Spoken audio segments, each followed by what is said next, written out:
CataractCoach.com. This is it, number 3,000. Can you believe it? 3,000 days in a row of a new poster video on CataractCoach.com. Never missed a single day. Now that's dedication or passion or crazy or all the above. But I want to thank you because of your support and your viewership and your contributions. We've all learned together. We've grown every month more than the previous, continuously for 8 years. And we are at about 3 million views a month on Instagram, 3 million views a month on YouTube. Add up the other things as well, it's even more. It's truly amazing. And we've achieved our goal of truly democratizing surgical education. No matter where you are on this planet, if you have a mobile phone, you have access to all the secrets in ophthalmology. I will personally tell you every secret in anterior segment surgery as long as I'm alive. And on the retina side, poster segment, we've got Dr. Pradeep Prasad at retinarounds.com, our sister channel. So again, check it out. I made a commitment. I travel a lot, as you know, more than 20 countries a year. And I just made a list here in the last 3 years. I did 65 different places of lectures. Got on a plane that many times. So we are making this happen. Anyway, I don't want to be only about a congratulations video. We've got a beautiful video here of IOL exchange. Let me teach you the way I do it to make your life a lot easier. Check it out. And again, thank you so much. I appreciate it. Now, you may not need to cut a new incision, so we're just using a Sinskey hook to open the previous incision, kind of getting in there, separate those two layers of the cornea. This patient had surgery just about a month prior and doesn't like this IOL for whatever reason. We're going to switch it out. And so using that Sinskey hook can open up that incision, because it's, in this case, only been about a month. Here's a spatula to open up even more. And now let's fill that AC with some viscoelastic, maybe some anesthetic as well. So I'm going to show you the video here. I'm going to show you at 2 times normal speed so we can get through it in an efficient manner. There's the viscoelastic going in, and we're going to do a little viscodissection. So again, you need to get under that rhexis edge there. So here you can use a Sinskey hook if you want, probably the easiest thing. Here's making an extra para. Sometimes it's helpful to have a second para for full access. There's a Sinskey, and you can just get under that edge. Yeah, there it is. You want to lift the anterior capsular edge off of the IOL optic there. Just create a little gap. Then you could put in your viscoelastic on the 27-gauge blunt cannula, and notice how I inject and as I go around here.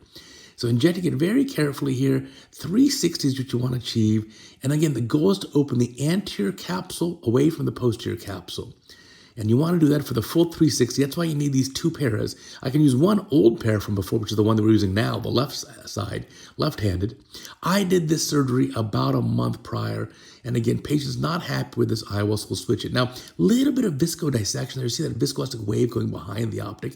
And let's see, can we pull this up? Now, because I polished the capsular bag when I did the surgery about a month ago, it's really easy to separate this out. So going in with a spatula, nice and easy. Now you're worrying about, what about case where it's glued into the bag and it's been a year? You know, I got those also. Guess where? On CataractCoach.com. I promise I share everything with you. It's all there. Just look for it.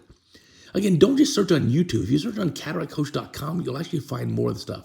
Here, getting the lens up carefully out of the capsular bag. There it is. And you can see there's no adherence of the haptics to the bag, so it comes out pretty easily.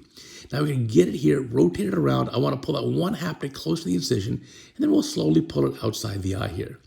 So now we'll go with some forceps, grab that haptic, pull it out of the eye. And you know what I like? I like twisting out. We've got plenty of viscoelastic here. Put a little extra, protect the endothelium. There it is, and protect behind the lens as well. And going in with forceps is the straight tying forceps, nothing fancy. Straight tying forceps with one hand. I'll use the chopper just to kind of grab the lens and kind of fixate it as I get the forceps on it. There you go. And so you get a good grab on the edge of the optic. Spatula goes here to protect the cornea and help you roll up the lens. And then rotate it. Oh, almost. Let me try that again. It's okay, no big deal. Grab it again, rotate. And then we can explant it. There it is, pretty easily. There's the lens.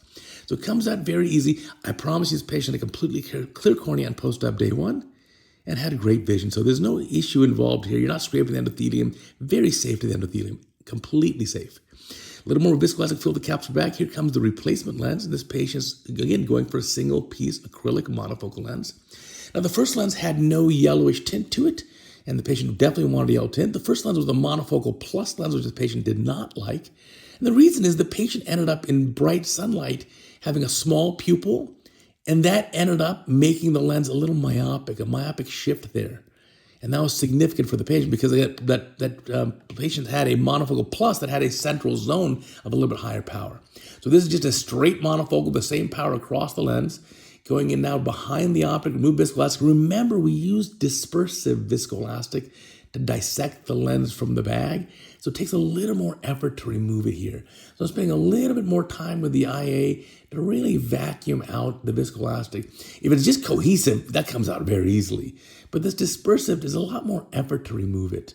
And again, everything looks nice and stable here. Beautiful. End of the case. Hydrate this incision, seal this up, put some meds in the eye. Let's make sure we got all the viscoelastic. I may have to do an angle sweep here through the side port. And again, optics in good position, totally in the capsular bag. Yeah, a little more of the IA probe. Yeah, I see some viscoelastic kind of strands there.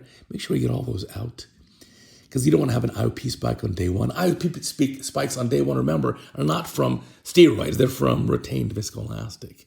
And so here at the end, seal the incisions up. We'll put a little medicine inside the eye, which here is going to be a little bit of preservative-free triamcinolone, about a 0.5 milligram, preservative-free.